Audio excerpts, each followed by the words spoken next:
ஆண்டவர் இயேசு இன்னைக்கு உங்களுக்கு ஒரு விசேஷமான செய்தி வைத்திருக்கிறார். என்ன தெரியுமா? இன்னைக்கு நிறைய பேருடைய பிரச்சனை கடன் பிரச்சனை. கடன் கடன் கடன்.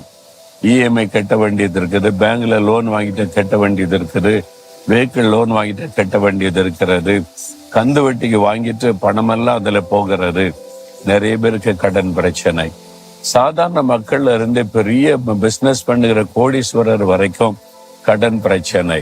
நீங்க கடன் பிரச்சனையில இருக்கிறீங்களா? அந்த மாதிரி ஆண்டவர் ஒரு வாக்கு கொடுக்கிறார் இன்றைக்கு.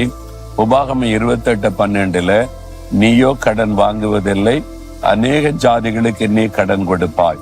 இது தேவனுடைய வாக்கு தத்துவம். தேவன் தன்னுடைய பிள்ளைகளை அப்படிதான் ஆசீர்வதிக்க விரும்புகிறார்.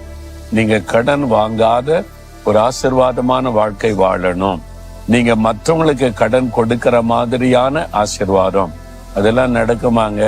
இந்த காலத்துல எல்லாமே கடனுங்க. கிரெடிட் கார்டுன்னு கடன் அட்டையே தந்துடுறாங்க. போன் பண்ணி கேட்கறாங்க கடன் வாங்கி கொள்ளுங்கன்னு சொல்லி. இந்த சோதனையை நீங்க ஜெயிக்கணும்.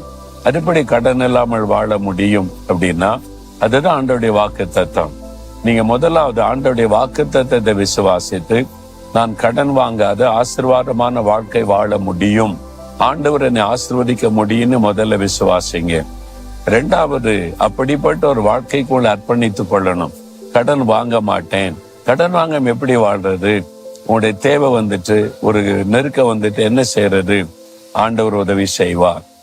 எனக்கு ஒத்தாசை ஒரு பர்வதங்களுக்கு நேராய் கண்களை ஏறெடுப்பேன் அப்படின்னு ஆண்டவரை நோக்கி பார்க்கணும். அவர் உதவி செய்வார்.